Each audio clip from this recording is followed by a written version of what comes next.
Hello, hi-fi people. Morning, afternoon, good evening, wherever you are. Hope you're all doing great. Today is a little, I hope it's short. I'll keep it as short as I can, but it might get a bit lengthy based on what do I want to address in this video. What do we see here? We see speakers in the frame. These are 3 pairs of speakers in my collection, and I want to talk a little bit about it, about all 3 of them, a little history about these speakers. These speakers are all Celestion Ditton range speakers, a British company. I've removed the grills from the 3 cabinets on the right just to show you how the drivers look like. Coming to a bit of history. I hope you find it interesting. I really find it very interesting to see the engineering and the experience Celestion had and still has. It was 1924. A gentleman, Cyril French, he used to make the gramophone in 1924. And another gentleman, Eric McIntosh, he asked for Cyril French's help in improving a loudspeaker. These 2 gentlemen, they got together, and in 1925 they formed 2 companies, Celestion Roller Company Limited and Celestion Limited. This was 1925. And between 1925 up till late 1920s, up till 1929, the focus was PA speakers, public address speakers, a big box where a mic is connected and loud sound could be addressed to an audience.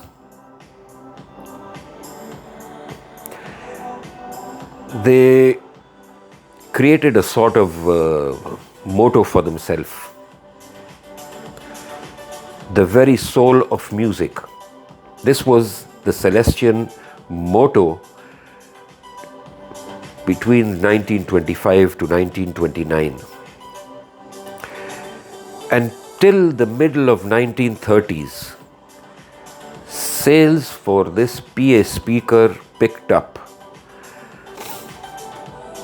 and they were built in a place called Ferry Works on Summer Road, Thames, Ditton.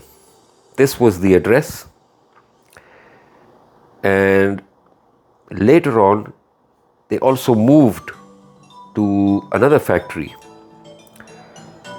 on 145 London Road, Kingston on Thames.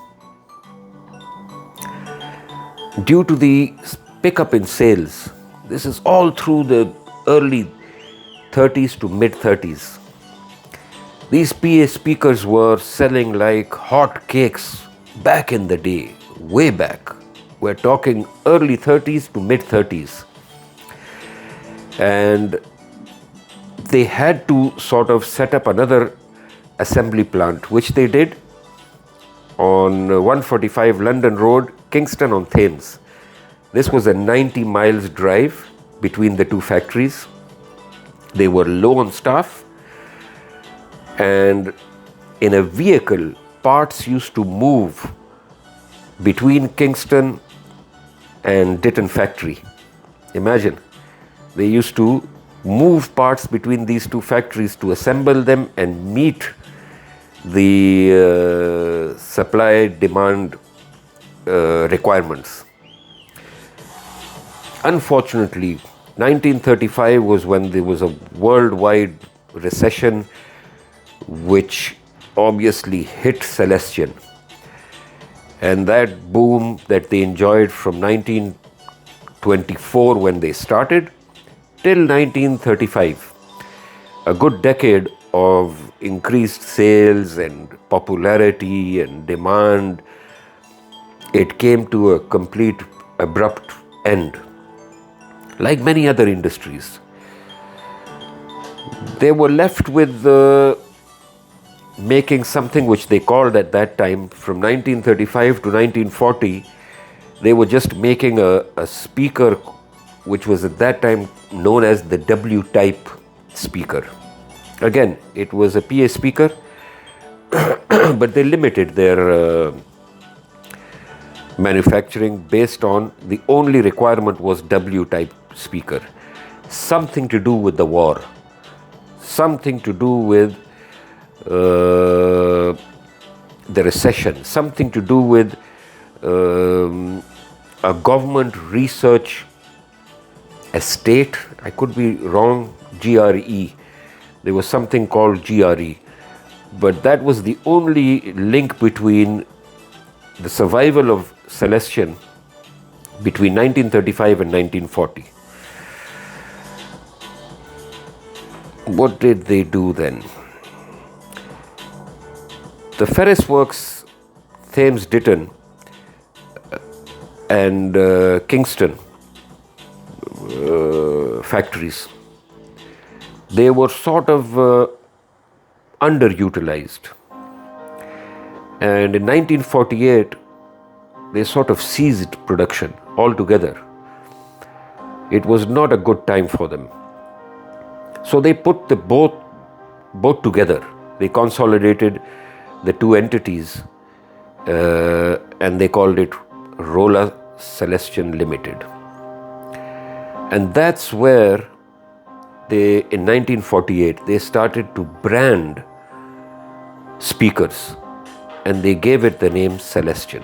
The company's name at this point of time is Rolla Celestion Limited, and they had a trademark called Celestion. That's what they adopted, that let us be known as Celestion, and our companies are no more two companies. We have one company called Rolla Celestion Limited, and our product name will be called Celestion. This is 1948 now. It's a time when the television market was growing. Hence, a speaker was required in that television. And the Celestion team capitalized on this opportunity that, look here, why not make smaller speakers instead of PA speakers, which was their main skill set, which they continued. But they also went into smaller speaker cabinets for the growing market of televisions. And between 1948 and 1949, that 1 year, they were coming back to life. Production lines were busy. Both factories were engaged. They needed more capital, and in 1949, they were acquired by a company called Truvox Holdings. Truvox Holdings was also, this was in Wembley, and they were also known for PA speakers as well as some clothing related business. Because of the capital injection, they sort of, they grew. Till 1950, the company was producing 30 to 35,000 loudspeakers in a week. And 1950s was the time where In addition to televisions, the stereophonic long playing records were being released. And there was a need for hi-fi speakers. So from PA speakers, they went to television speakers, and in the 50s, they found that there is a need for hi-fi speakers. How to listen to records through a nice pair of speakers. Just look at the vision. And it was the early 1960s when live amplification of music was getting popular. Because of the extensive experience since 1924, when Cyril French and Eric McIntosh got together to improve the PA loudspeaker, in the early 60s, live amplified sound, music bands, was getting popular. Now we have records released, record players released, we have live music bands, and we have PA speakers. And a very popular guitar speaker was introduced in the early 60s by Celestion, and it was called the G12. This was so popular that if I'm sure you're familiar with something known as a guitar speaker. A guitar speaker under brands like Marshall, under brands like Vox, under brands like Kef, if I'm not wrong. But these were the guitar speakers, and they all had a G12 driver made by Celestion. Staff at this point of time, Celestion staff at this point of time, they had their ears on the ground and eyes on the market. And in 1964, they produced the first loudspeaker in a bookshelf form. Imagine 1964. I'd like to show you this. 1964, they created their first bookshelf speaker and called it Celestion Ditton 10.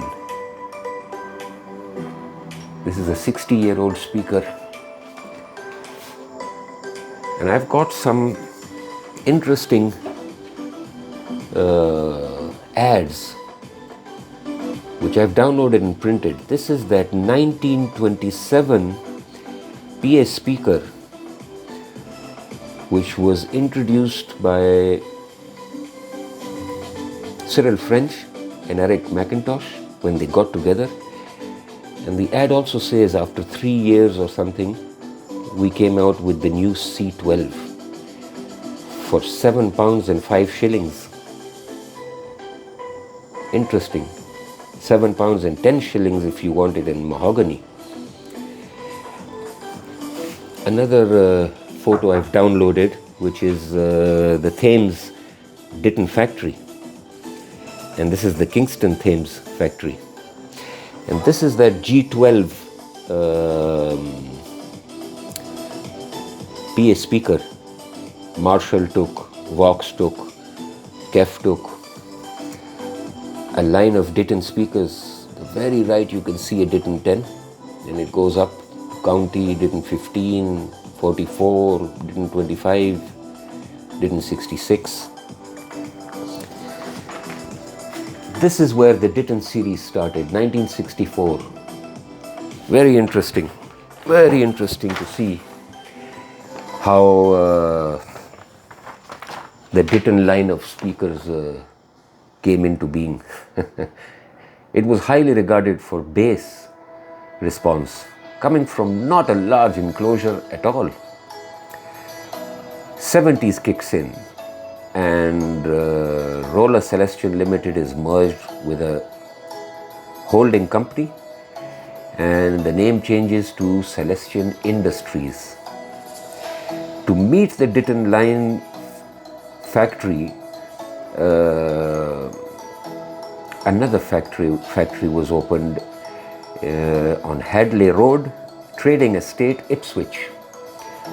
And that's where, in the bookshelf series, we have the 10s, we have these 11s, and we also have a speaker which I don't have.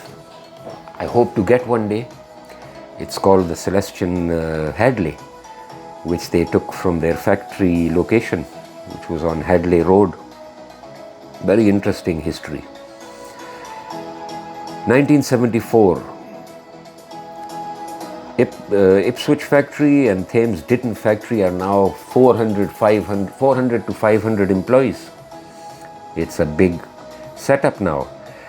And in 1975, after 50 years, the Ditton factory was closed. It was opened in 1925 and it was shut down in 1975 after 50 years. And the Ipswich one, that took over as the main production factory throughout the 70s. In 1976, they branched out to France and Germany. In 1977, Celestion opens up in the US. Throughout the 80s,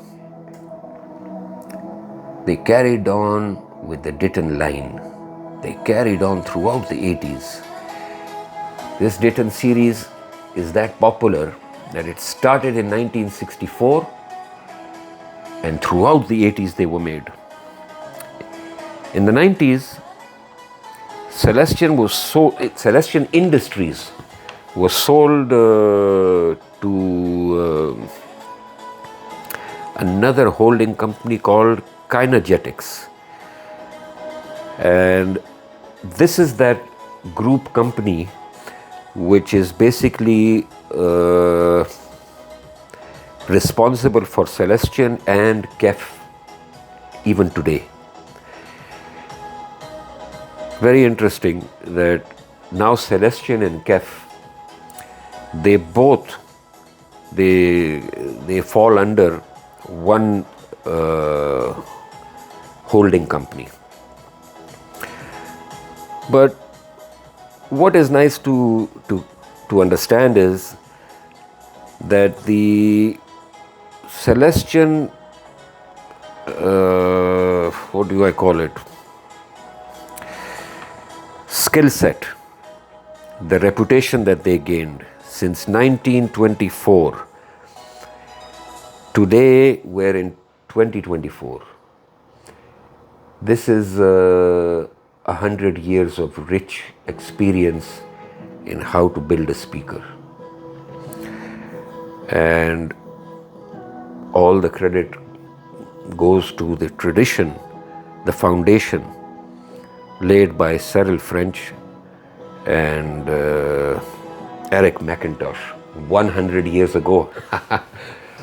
I'm sorry, this video, I think it's going near to 20 minutes, but I just wanted to tell you a little bit about what I know about Celestion.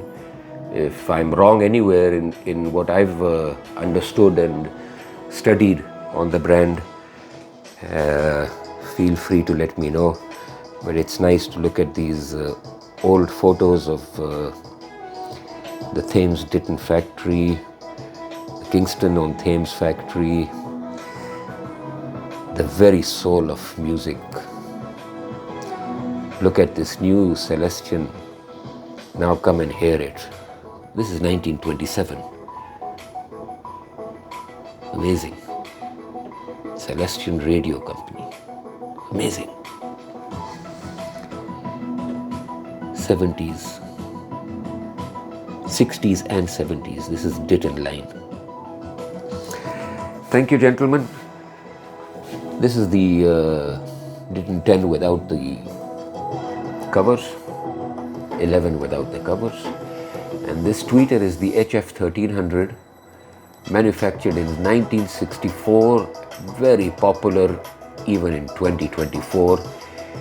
Kef uses this tweeter, Spendor uses it, BBC acknowledged, endorsed speakers use this.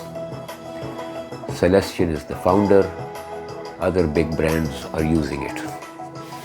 Hope you like this one. Sorry it took 20 minutes for me to cover the history of these beautiful heritage wooden cabinets, teak wood, veneer finish, and very pleasing to the ears. Have a good one till the next one. Thanks for watching. Take care. Bye for now.